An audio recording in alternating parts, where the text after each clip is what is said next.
आलसी हिरन, बंदर, कुत्ता और सफेद शेर। एक जंगल में सभी प्रकार के जानवर मिलजुल कर रहते थे। उस जंगल में एक आलसी हिरन रहती थी। वो बस दिन रात आराम करती और अपना काम अपने दोस्तों को बताती। उसके दो दोस्त थे, बंदर और कुत्ता।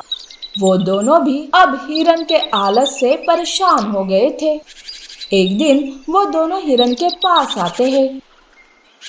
अरे हिरन, आलस छोड़कर काम करना सीख। कब तक ऐसे ही हम दोनों से काम करवाती रहोगी? हाँ हिरन, देख ये आलस अच्छा नहीं होता। किसी दिन तुम इस आलस की वजह से मुसीबत में फंस जाओगी। अरे क्या दोस्तों, तुम्हारे होते हुए मैं कैसे मुसीबत में पड़ सकती हूँ भला? क्या तुम मेरी मदद नहीं करोगे? वैसे मेरे खाने का बंदोबस्त किया कि नहीं? देखो ना, बहुत भूख लग रही है। वो दोनों इतना समझाते हैं हिरन को, पर उसका कोई असर उस पर होता ही नहीं। वो दोनों अपना सर पकड़कर वहां से चले जाते हैं और हिरन दोस्तों ने लाया हुआ खाना खाकर फिर से आराम से सो जाती है। उस जंगल का राजा एक सफेद शेर था। एक दिन सफेद शेर जानवरों की सभा बुलाता है। सारे जानवरों के साथ साथ हिरन भी उस सभा में उपस्थित थी। आप सबको पता ही है कि मैं हमेशा जंगल के हित में नए नए नियम बनाते रहता हूँ। आज भी मैंने जंगल के लिए एक नया नियम बनाया है। हाँ महाराज, जल्दी बताइए। इतना घुमा फिरा कर बात करने की क्या जरूरत है? आराम भी करना है मुझे। हिरन वहां आई तो थी, पर उसका सारा ध्यान सोने पर ही था। हिरन को ऐसा कहते देखकर बंदर और कुत्ता उसे रोकते हैं। शेर हिरन पर गुस्सा करने के बजाय अपना नियम बताने लगते हैं। हाँ हाँ हिरन, बता रहा हूँ, जरा सब्र करो। जंगल के काम मैंने तुम सब में बराबर बांट दिए हैं ताकि जंगल के कामकाज सही समय पर हो। बंदर, तुम्हें जंगल की सफाई का काम करना होगा, तो कुत्ता और हाथी तुम दोनों मिलकर जंगल की सीमा पर पहरा दोगे, और हिरन, तुम बाकी जानवरों को उनका जरूरत का सामान पहुंचाने का काम करोगी। क्या तुम सबको ये मंजूर है? हाँ महाराज, हमें आपका ये नियम मंजूर है। देखो, अगर किसी ने अपना काम करने में कोई कमी दिखाई और सही समय पर उसे नहीं पूरा किया तो उसे जंगल से बाहर किया जाएगा, समझे ना? सफेद शेर सबको उनके काम बताकर सभा को बर्खास्त करता है। सब अपने अपने घर चले जाते हैं, पर हिरन को सफेद शेर का नियम मन से मंजूर नहीं था। वो परेशान थी कि तभी उसके दोस्त उसके पास आते हैं। अरे हिरन, अब तो सुधर जा। देख, महाराज का काम बराबर नहीं किया तो तू इस जंगल से बाहर हो गई, समझो। और हाँ, इस बार हम तुम्हारी मदद भी नहीं कर पाएंगे क्योंकि हमें भी हमारे काम रहेंगे, समझे? हिरन तो और भी चिंता में पड़ जाती है। दूसरे दिन काम पर जाने की बारी आती है। सारे जानवर अपने अपने कामों में लग जाते हैं, तो इधर हिरन सोचती है, बाप रे, गर्मी धूप में मैं भला आराम करने के बजाय काम कैसे कर सकती हूँ? नहीं, मुझे ऐसा कुछ करना होगा कि मुझे जंगल भी ना छोड़ना पड़े और काम भी ना करना पड़े।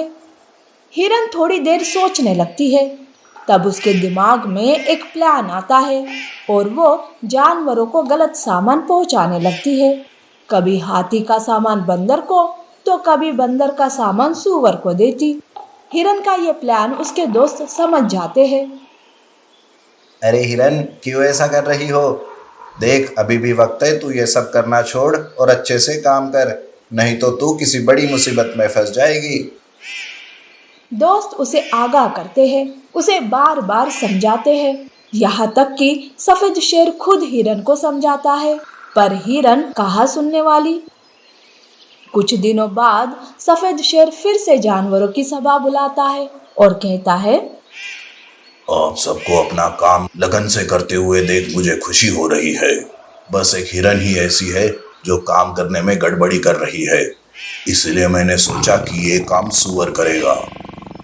ये सुनते ही हिरन के मन में तो खुशी के लड्डू फूटने लगते हैं।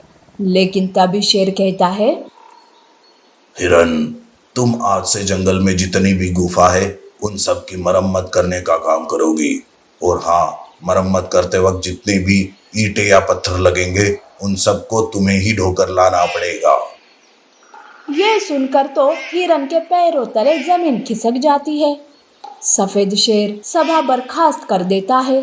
इस समय उसके दोस्त भी उसकी कोई मदद नहीं करते हैं। तब जाके हिरन को समझ में आता है कि आलस करना अच्छी बात नहीं होती है। इसीलिए कहते हैं कि हमें आलस छोड़कर काम करना चाहिए, नहीं तो हम मुसीबत में फंस सकते हैं। सफेद ऊंट और घमंडी बाघ। जंगल में एक सफेद ऊंट रहता है। उसे अपने रंग और ऊंचाई की वजह से बहुत ही घमंड था। वो खुद को सर्वश्रेष्ठ समझता था। उसी जंगल में एक बाघ भी था। बाघ बहुत ही ताकतवर था। उसे भी अपनी ताकत का बहुत घमंड था। वो दोनों घमंड में इतने चूर थे कि वो कमजोर और छोटे जानवरों पर हुक्म चलाते थे। उन दोनों की वजह से जानवर परेशान हो गए थे। एक दिन एक खरगोश रोता हुआ जा रहा था। तब बंदर उसे कहता है, अरे खरगोश, क्या हुआ तुम्हें? तुम ऐसे क्यों रो रहे हो? अरे पहले उस ऊंट ने मुझे बहुत सताया और बाद में बाघ ने मुझे काम पर लगाया। पूरा दिन भूखा रहा, पर उन दोनों को मुझ पर बिल्कुल भी तरस नहीं आया। बंदर को खरगोश पर दया आती है। वो उसे खाने के लिए एक फल देता है और कहता है, अरे ये ऊंट और बाघ ने सच में सबकी नाक में दम करके रखा है। अब ये बातों से नहीं समझने वाले। अब ऐसा कुछ काम करना होगा ताकि उन दोनों को खुद समझ आ जाए। बंदर उन दोनों को सबक सिखाने के लिए एक प्लान बनाने लगता है। बंदर एक बंद गुफा के पास सुरंग बनाता है।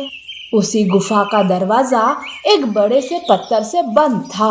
बंदर को ऊंट और बाघ दिखाई देते हैं। तब वो खुद से कहता है, इस जंगल में ऐसा कोई जानवर नहीं है जो बड़े से पत्थर को हटा सके, और ना ही कोई सुरंग में जाकर मेरी खोई हुई चीज ला सके। ये सुनकर बाघ कहता है, अरे बेवकूफ बंदर, तुझे मेरे जैसा ताकतवर इस पूरे जंगल में कोई नहीं मिलेगा। मेरे होते हुए आखिर तू ये सोच भी कैसे सकता है? हाँ, मुझे तुम्हारी ताकत पर बिल्कुल भरोसा नहीं है। तुम ये काम कर ही नहीं सकते। लगता है हाथी को ही बुलाना पड़ेगा इसके लिए। अरे चुप कर बंदर, बता कहाँ है वो पत्थर। मैं अभी उसे हटाकर अपनी ताकत दिखाता हूँ तुझे। बंदर बाघ को गुफा के पास ले जाता है। बाघ गुफा के बाहर का पत्थर हटाने में लग जाता है। तब ऊंट सोचता है, अगर इस बाघ ने उस पत्थर को हटा दिया तो सारे लोग मुझे कम समझेंगे। नहीं, मुझे भी ऐसा कुछ करना होगा कि जिस वजह से मेरी भी वाहवाही हो। ऐसा सोचकर ऊंट बंदर से काम मांगता है। तब बंदर कहता है, क्या तुम उस सुरंग में जाओगे? अरे जाने दो, तुम्हारे तो बस की बात ही नहीं है ये। मैं तो ये काम चूहे से करवा लूंगा। चूहे का नाम सुनते ही ऊंट बिना कुछ सोचे समझे सुरंग में घुस जाता है। पर सुरंग तो अंदर से छोटी थी। ऊंट उस सुरंग में फंस जाता है और चिल्लाने लगता है, अरे मैं फंस गया रे, कोई तो मुझे बाहर निकालो, मेरा दम घुट रहा है।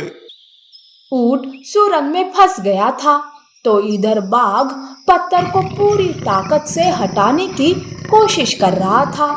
इस चक्कर में वो पसीने से भीग जाता है, पर वो पत्थर टस से मस नहीं होता। कुछ देर ऐसे ही चलता है। तब बंदर बाकी जानवरों को बुलाता है।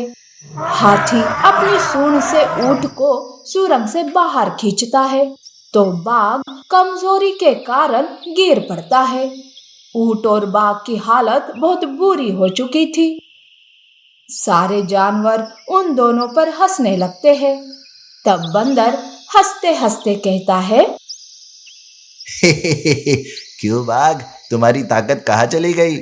और ऊंट, तुम्हारी अकड़ तो कुछ काम में ही नहीं आई। देखा, घमंड की वजह से तुम दोनों ने अपनी क्या हालत कर दी। बाघ, हमें अपनी ताकत का कभी घमंड नहीं करना चाहिए, और ऊंट, कभी छोटे और बड़ों में भेदभाव नहीं करना चाहिए। जो काम जिसको आता है वही वो कर सकता है, बाकी कोई नहीं। उस दिन ऊंट और बाघ को अच्छा सबक मिल जाता है। वो दोनों सारे जानवरों से माफी मांगते हैं और सबके साथ अच्छे से रहने लगते हैं। इसीलिए हमें अपनी ताकत कभी कमजोरों पर नहीं आजमानी चाहिए और ना ही कोई भेदभाव करना चाहिए।